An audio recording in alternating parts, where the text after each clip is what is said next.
বাংলাদেশের 3টি পার্বত্য জেলার মধ্যে একটি হলো খাগড়াছড়ি জেলা। 64 জেলা ভ্রমণের তৃতীয় জেলা হিসেবে আজকে আমরা ঘুরতে যাব খাগড়াছড়ির আলোটিলা পাহাড়ে। এক্সপ্লোর করব রহস্যঘেরা আলোটিলা গুহা, পাহাড়ি আঁকাবাঁকা রাস্তা ও রাতের খাগড়াছড়ি শহর। সমতল থেকে আমরা প্রায় অনেকটা উপরে, আমি যদি একটু জুম করে দেখাই, আমরা এখন আছি আলোটিলা পর্যটন কেন্দ্রে। Just look at the view. নিচে যাচ্ছি গুহাতে যাওয়ার জন্য। আমরা এখন গুহার ভিতরে, মাত্র 5 মিনিটেই গুহা শেষ। এখন গড়িতে বাজে দুপুর 1টা, আর আমরা রাঙ্গামাটি ঘোরাঘুরি শেষ করে যাচ্ছি খাগড়াছড়িতে, যার জন্য আমাদেরকে অতিক্রম করতে হবে প্রায় 70 কিলোমিটার। রাঙ্গামাটি থেকে এখন আমরা যাচ্ছি খাগড়াছড়ির পথে, আর যাওয়ার পথে এইখানে অনেক সুন্দর একটি জায়গাতে আমরা দাঁড়িয়েছি। এইখান থেকে এই যে কি সুন্দর একটা ভিউ দেখা যাচ্ছে। সমতল থেকে আমরা প্রায় অনেকটা উপরে, আমি যদি একটু জুম করে দেখাই, এই যে নিচের বাড়িগুলা। সকাল থেকে আমরা রাঙ্গামাটির অনেকটা জায়গায় ঘুরেছি, এখন যাচ্ছি আমরা খাগড়াছড়িতে। আর অলরেডি আমরা 30 থেকে 40 কিলো মেবি রাইড করে ফেলছি।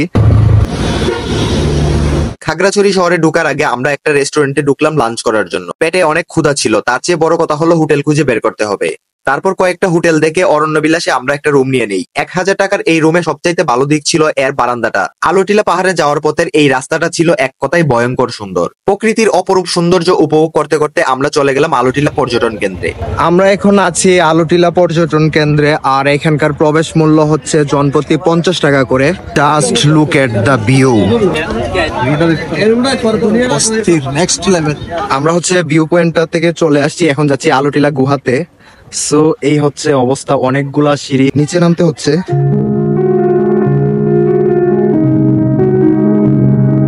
গুহার ভিতরে অনেক অন্ধকার ছিল, যার কারণে মোবাইলের ফ্ল্যাশলাইট জ্বালিয়ে আমাদের সামনে আগাতে হচ্ছিল। নিচে পানি ও পাথর থাকাতে হাঁটতে ভালোই কষ্ট হচ্ছিল।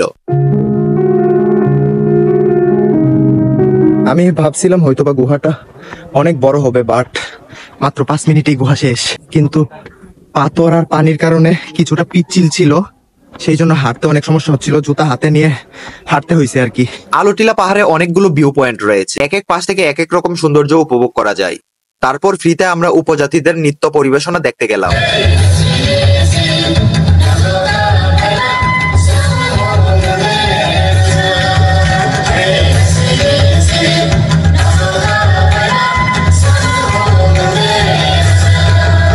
নিজেকে ক্যামেরায় দেখে দেখে নিজেই ভাবতেছি যে মানুষের কত তেল থাকলে একদিনে রাঙ্গামাটি প্লাস খাগড়াছড়ি ঘুরে শেষ করতে পারে, যেটা হয়তো বা আমার চেহারা দেখে আপনারা গেস করতে পারতেছেন যে কি একটা অবস্থা।